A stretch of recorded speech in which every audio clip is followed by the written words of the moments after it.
بسم اللہ الرحمن الرحیم۔ ہماری ویڈیو کو دیکھنے والے تمام دوستوں کو السلام علیکم۔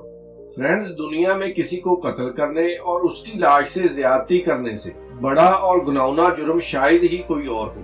ایسے لوگوں کے بارے میں جاننے سے پہلے سبسکرائب کے بٹن کو پریس کر دیں، سب سے پہلے انفارمیٹو ویڈیو دیکھنے کے لیے۔ نمبر 1، پینسلوینیا میں ایک شخص کو سزا سنائی گئی۔ اس کے جرم کی تفصیل سن کر آپ حیران ہو جائیں گے۔ اس کا نام گراف ہے، اس کی عمر 54 سال ہے۔ اس شخص نے بغیر کسی وجہ کے اپنے گھر میں موجود اپنی 33 سالہ سوتیلی بیٹی کو سر میں گولی مار کر قتل کر دیا۔ یہ عورت 3 بچوں کی ماں تھی۔ گواہی کے آخری دن استغاثہ نے عدالت میں گراف کی ایک ویڈیو پیش کی جو اس قتل کے بعد بنائی گئی تھی۔ 6 منٹ کی ویڈیو میں گراف کو اپنی سوتیلی بیٹی جیسیکا پیجٹ کی بے جان لاش کے ساتھ جنسی زیادتی کرتے ہوئے دکھایا گیا تھا۔ فرینڈز، کیا آپ نے کسی انسان کی ایسی حرکت کے بارے میں سنا ہے؟ اس شخص کو اس کے گناؤنے جرم کی کیا سزا ملنی چاہیے؟ کمنٹ باکس میں ضرور بتائیں۔ نمبر 2، یہ شخص الاباما میں رہتا تھا۔ اس کا نام کینتھ ہوڈ تھا۔ اس کے ساتھ اس کی بیوی کیرولین ہوڈ اور اس کا سوتیلا بیٹا ولیم منٹن بھی رہتا تھا۔ کیرولین چاہتی تھی اس کا شوہر اس کے خاندان کے دوسرے افراد کو کچھ رقم دے۔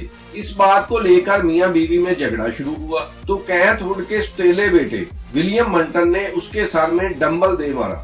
ڈمبل سے اس کے سر کو بری طرح کچل دیا۔ اس کے بعد لاش کو گھسیٹ کر گیراج میں لے گیا۔ اگلے دن ولیم نے ایک نئی آری خریدی اور اس آری سے کینتھ ہوڈ کی لاش کے چھوٹے چھوٹے ٹکڑے کیے اور لاش کی باقیات کو قریبی نالے میں پھینک دیا۔ یہ چند سال پہلے ہی جیل سے چھوٹ کر آیا تھا۔ اسے بچوں کے ساتھ جنسی زیادتی کے جرم میں 20 سال کی قید ہوئی تھی۔ نمبر 3، فرینڈز، پینسلوینیا کے ایک گھر میں 2 بوڑھے میاں بیوی رہتے تھے۔ ان کے ساتھ ان کا ایک بیٹا بھی رہتا جس کی عمر 49 سال تھی۔ ایک دن پڑوسیوں کی شکایت پر پولیس نے ان کے گھر پر چھاپا مارا تو گھر میں ہر طرف خون پھیلا ہوا تھا۔ پولیس کو گیراج میں لاشوں کے ٹکڑے کوڑے کے تھیلوں سے ملے، جبکہ لامبرٹ گلبرٹ اور اس کی بیوی کے ساتھ پولیس کو کوڑے دان سے ملے۔ پولیس کے مطابق ان کے بیٹے ہیرس نے پہلے اپنی ماں کو چاقو سے قتل کیا، اس کے بعد اس نے اپنے سوتیلے باپ پر حملہ کیا جب وہ گروسری سٹور سے واپس آیا۔ باپ کو قتل کرنے کے بعد اسے لاشوں کے ٹکڑے کرنے میں 2 دن لگے۔ CCTV فوٹیج میں ہیرس کو قتل کے ثبوت مٹاتے ہوئے دیکھا گیا۔ اس نے اپنے پیرنٹس کو قتل کے بعد اپنی ماں کے اکاؤنٹ سے کیش بھی حاصل کیا۔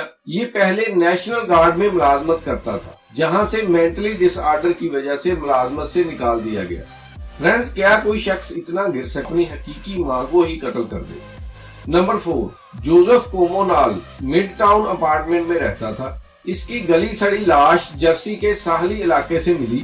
پوسٹ مارٹم رپورٹ سے پتا چلا اس کے سینے پر چاقو کے 15 وار کیے گئے اور اس کی لاش کو پٹرول میں ڈال کر جلانے کی کوشش کی گئی تھی۔ پولیس نے تفتیش کی تو پتا چلا اسے آخری بار ایک پارٹی میں اپنے دوستوں کے ساتھ دیکھا گیا تھا۔ پولیس نے 25 سالہ جیمز ریکوور اور 28 سالہ لارنس ڈیلون کو قتل اور لاش کے ساتھ زیادتی کے الزام میں گرفتار کر لیا۔ پولیس نے ملزم ریک اوور کے اپارٹمنٹ کی تلاشی لی تو اپارٹمنٹ میں خون سے بھرے کپڑے ملے۔ دونوں ملزموں کو اس رہائشی عمارت کے CCTV کیمروں کے ساتھ چھیڑ چھاڑ کرتے ہوئے بھی دیکھا گیا تھا، جس سے پولیس اس نتیجے پر پہنچی کہ ان دونوں نے ہی جوزف کومونال کو قتل اور زیادتی کا نشانہ بنایا۔ نمبر 5، فرینڈز، اوہایو کی عدالت نے لنڈا بکنر کو عمر قید کی سزا سنائی۔ اس نے اپنے بوائے فرینڈ والٹر رینز کے ساتھ مل کر پیٹسی ہڈسن کو قتل اور لاش کو ٹکڑے ٹکڑے کر دیا تھا۔ پولیس کو ملزمان کا سراغ اس وقت ملا جب انہوں نے پیٹسی ہڈسن کے چوری شدہ کریڈٹ کارڈ پر خریداری کی۔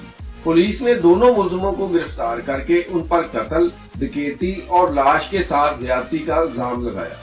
تفتیش کے دوران بکنر اور اس کا بوائے فرینڈ پولیس کو 7 مختلف جگہوں پر لے کر گئے جہاں انہوں نے ہڈسن کی لاش کے ٹکڑے پھینکے۔ فرانزک رپورٹ سے پتا چلا لاش کے ٹکڑے ہڈسن کے ہی تھے۔ فرینڈز، یہ لوگ تو جانوروں سے بھی بدتر ہیں، جنہوں نے اپنے اصلی ماں باپ اور دوستوں کو نہ صرف قتل کیا بلکہ ان کی لاشوں کے ساتھ بھی زیادتی کی۔ امید ہے آپ کو یہ ویڈیو پسند آئی ہوگی۔ اسے لائک اور شیئر بھی کر دیں۔ پھر ملیں گے ایک نئی ویڈیو کے ساتھ، تب تک اپنا بہت سارا خیال رکھیے گا۔